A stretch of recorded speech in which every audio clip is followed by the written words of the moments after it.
First, I want to again thank the Notre Dame International Security Center for their help with the video. They looked over the script and helped me polish it. Their goal is to broaden the discussion of U.S. grand strategy to ensure the full range of options are part of the national conversation about vital issues of war and peace. Check them out in the description below if you want to learn more. So, it's been a little while since my last video. Okay, it's been a long while. Well, if we're going to discuss... I don't think that's necessary. Fine. I got lazy. And I'll do better. Happy? Where do I find these people? Now, with that out of the way, if we're going to talk about international relations, and we should, it's what the channel is for. We need to have a discussion on what a state actually is. In my last video, I said that a state and country can be used interchangeably. This is true in casual conversation. Colloquially, we use nation, state, and country pretty interchangeably. People sometimes say Turkey, the country, to clarify they aren't talking about the disappointingly dry bird. But in many subfields of international relations, this often isn't exact enough. You see, the problem is Wales calls itself a country, but not a state. And South Korea is a state, but it doesn't cover the entire Korean nation. And the Kurds are a nation, and they don't have either their own state or country.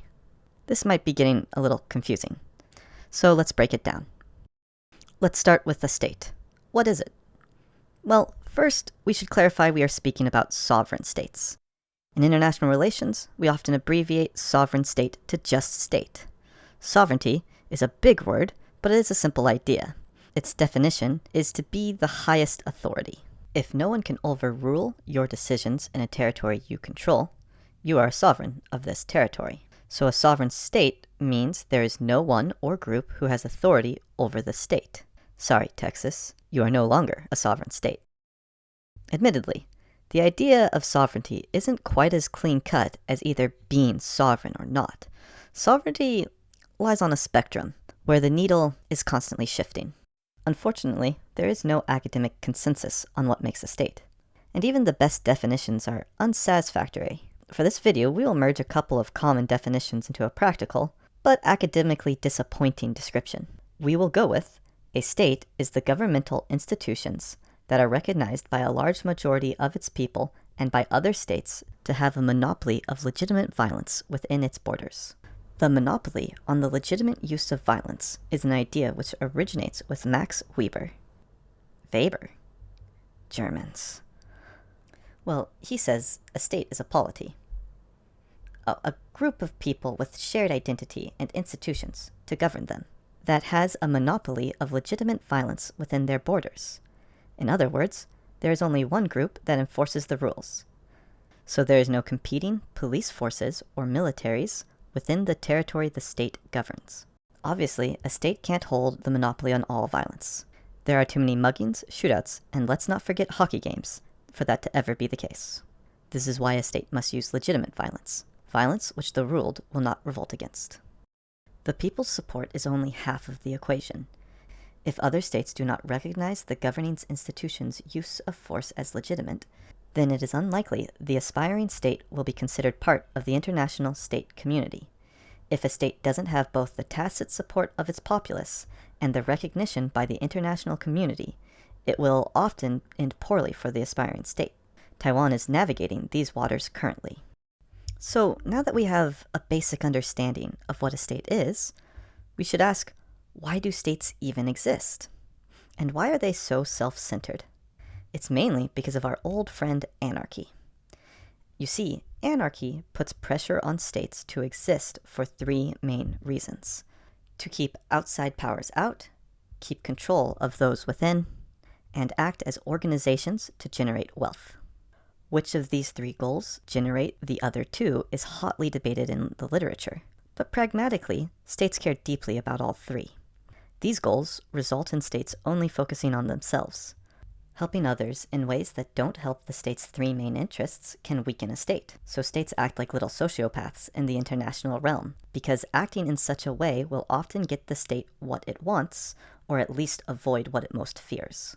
Now that we've discussed why a state exists and what it is, we can address how a state differs from a country or a nation. While a state and country can be used interchangeably, a country generally refers to a territory of a state.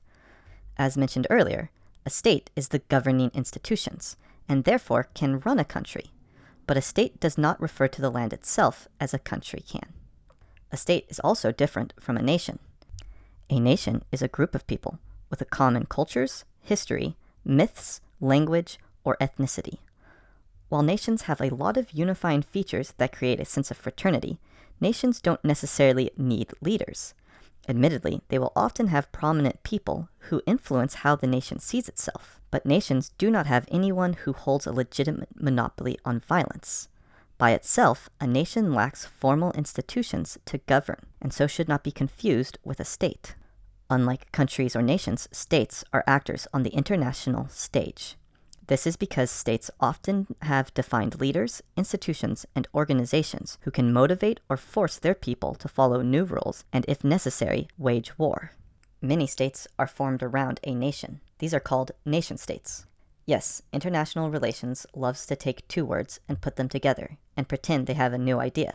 A nation-state is a state where the vast majority of people within the state are part of the same nation. Nation-states are considered fairly stable or unlikely to fracture into violence because the people have less reason to divide into conflict. Cultural, linguistic, and historical norms bind them together.